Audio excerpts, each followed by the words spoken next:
था कि 5 साल बाद अगर कोनो पिक्चर बनी तो मैं सबसे पहले दिनेश लाल निरहुआ का नाम सबसे पहले हो। जो चहेते एक्टर हैं दिनेश लाल यादव। क्या हाल है कृष्णा जी? कैसे क्या हाल चाल हैं आपके? अरविंद जी मैं बहुत अच्छा हूँ। और कहाँ से शुरुआत किया पता चला जब स्ट्रगल की आप में ही चाहत रही कि जो है हीरो बनते भोजपुरी में या हैं? हमारी शुरुआत थिएटर जगत से हुई थी और हमने प्रोफेशनल थिएटर किया था और हमारे मेंटर थिएटर के डॉक्टर संजय श्रीवास्तव जी थे। उसके बाद फिर एक फिल्म से हमारी शुरुआत भी हुई और सौभाग्य से उस फिल्म में इस समय जो सांसद जी हैं और बिग स्टार हैं दिनेश लाल निरहुआ जी वो साथ में थे।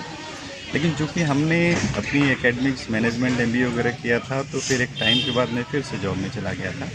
लेकिन 2017 के बाद मैंने सोचा कि अपनी हॉबी को अपना प्रोफेशन बनाया जाए और उसके बाद फिर मैंने इस तरफ कदम बढ़ाया और आप लोगों के आशीर्वाद और सहयोग से इसमें लगातार फिल्में कर रहा हूँ। फटाफट पांच फिल्में जो ने आपने किया है उसको पहले बताइए आप। देखिए हमने पहली फिल्म की थी हमका ऐसा वैसा न समझा दिनेश जी के साथ में।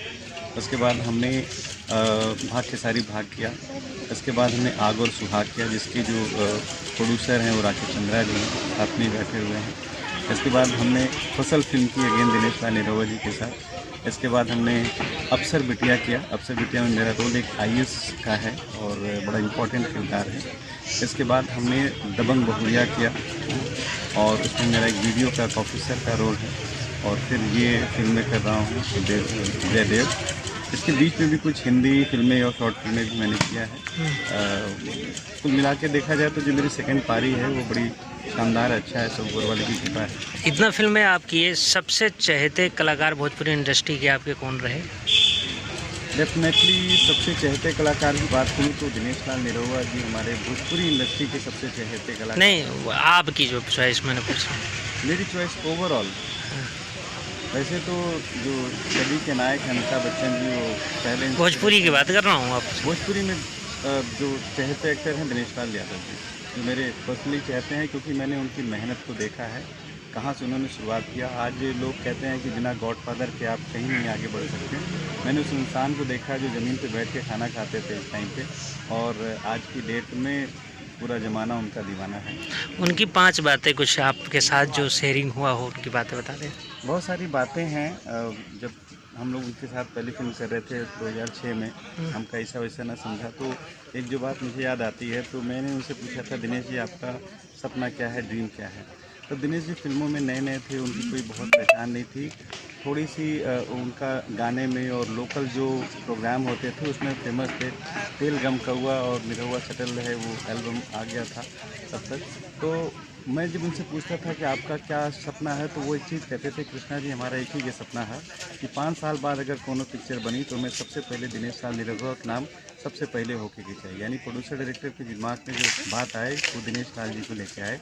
और वाकई 5 साल बाद जब निरहुआ रिक्शा वाला पार्ट 1 पार्ट 2 और बहुत सारी फिल्में उनकी सक्सेसफुल हो गई तो मैं उस बात को रिकॉल किया कि वाकई जो उन्होंने कहा उसको कर दिखाया और सक्सेसफुली चीज़ें कर रहे हैं। दूसरी बात उनकी वो बहुत हम्बल हैं। दूसरी बार हमारी काफ़ी समय बाद उनसे मुलाकात। हाँ, मैं वही क्वेश्चन करने जा रहा था कि ये मतलब 10 साल के ड्यूरेशन में उन्होंने पहली फिल्म की आपने उनके साथ में किया।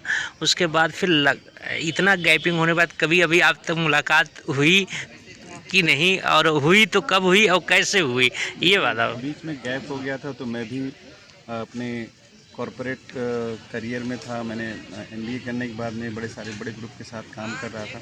दोबारा जब फिल्म में आने के बारे में सोचा तो सौभाग्य से मुझे एक फिल्म करने का मौका मिला फसल, जिसके प्रोड्यूसर प्रेम राय जी हैं और डायरेक्टर जो है हमारे ऐसे हैं जिन्होंने इंडस्ट्री में बहुत सारी अच्छी सफल फिल्में दिया तो पराग पाटिल जी। तो उन्हीं के सेट पे हमारी उनसे दोबारा मुलाकात हुई और बड़ा भावनात्मक चीज़ था कि जब उन्होंने मुझे पहचाना तो आम्रपाली भी जी उसमें थी और बहुत सारे आर्टिस्ट थे। उन्होंने सबके सामने कहा कि ये देखिए ये कृष्णा जी हैं और हमारे पहले फिल्म के हमारे साथी हैं और बहुत अच्छे एक्टर हैं। तो ये दूसरी बात मुझे बहुत अच्छी लगी कि किसी को भी वो जो उनके साथ कभी भी काम किया होता है तो उसको रिकॉग्नाइज़ करते हैं, पहचानते हैं, सम्मान देते हैं। तो कभी मुझे नहीं लगा कि वो बड़े स्टार हो गए हैं और वो काम कर रहे हैं, साथ में मैं काम किया और उसके बाद भी मेरे उनसे हालचाल होती है।